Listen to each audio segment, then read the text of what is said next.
human history has witnessed the rise and fall of thousands of rulers. But among them, there was one whose story was unlike any other, because he was written into history as the Leper King. This king was Baldwin IV of Jerusalem. Baldwin was born in Jerusalem in 1161, the son of King Amalric I. He was the kingdom's sole heir. Because of that, he received a special and rigorous education from an early age. The famous historian William of Tyre was even brought to the palace, specifically to tutor young Baldwin, Whisper.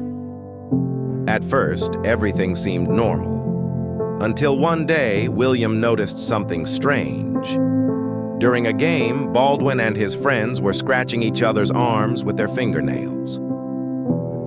The other children cried out in pain, but Baldwin felt nothing. His arms bled, yet his face showed not even a hint of reaction. This deeply worried his teacher. He went to King Amalric and warned him that this could be the sign of a serious illness. But the doctors of the era could not diagnose the disease until Baldwin reached the age of 13. At just 13 years old, Baldwin's father, Amalric, suddenly passed away, and young Baldwin ascended the throne of Jerusalem as a child. In his coronation images, his face still looked normal, but that would be the last time the public ever saw it that way.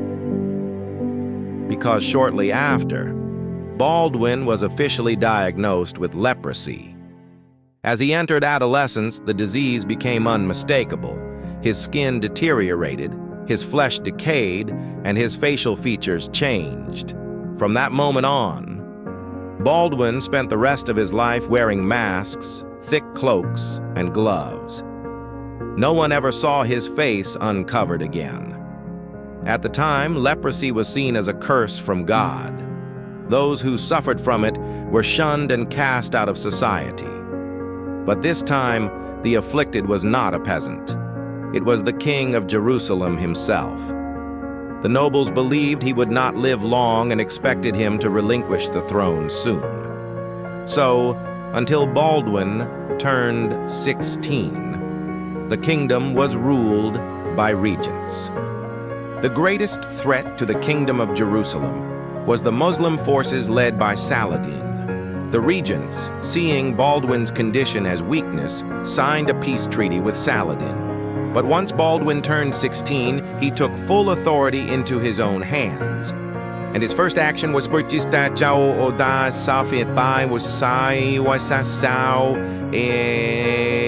challenge Saladin. When he heard that Saladin was near the border, Baldwin gathered a force of 5,000 soldiers. And despite his illness, he personally led the army. Saladin's army numbered around 25,000 men. He did not expect the young king to launch an attack and had shifted his focus to other nearby cities. But Baldwin had only one intention: to bring the fight directly to him. A 16-year-old king with a hidden face, the Leper King, marched with his 5,000 soldiers to confront Saladin. Saladin's forces were exhausted after a long march. Near Montgizard, the two armies met, and Baldwin, without hesitation, ordered the charge. The Crusader army attacked with remarkable bravery. The result was one of the most unexpected victories in history. Saladin's troops broke and scattered. The Sultan barely escaped with his life. According to legend, after the defeat, Saladin said, "Now we have faced a true king." From that day on, Baldwin was known as the young guardian of Jerusalem by both his allies and his enemies. As years passed, Baldwin's condition worsened. He lost his eyesight. He could no longer use his hands. At one point, he struggled even to mount a horse. But despite all this, he never abandoned his army. No matter how much pain he was in, he never refused to go to war. Baldwin and Saladin's final confrontation came during the siege of Kerak. Baldwin could not attend his stepsister Isabella's wedding, as he could barely walk. Saladin learned of the wedding and laid siege to the castle, hoping to capture the Crusader nobles. When news reached Jerusalem, Baldwin was taken from his sickbed, placed on a stretcher, and carried to the battlefield by his soldiers. When Saladin heard that help had arrived, he lifted the siege and withdrew. This was the last military campaign Baldwin ever took part in. Shortly after returning to Jerusalem at just 24 years old, he succumbed to his devastating illness. King Baldwin the Leper never married.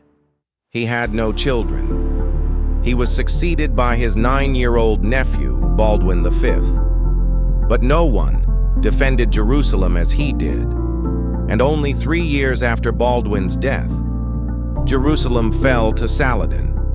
Today, historians describe Baldwin and Saladin as two great leaders, rivals, yet full of respect for each other. A king who lived only 24 years, but left behind an unforgettable legend of courage, determination, and unwavering will.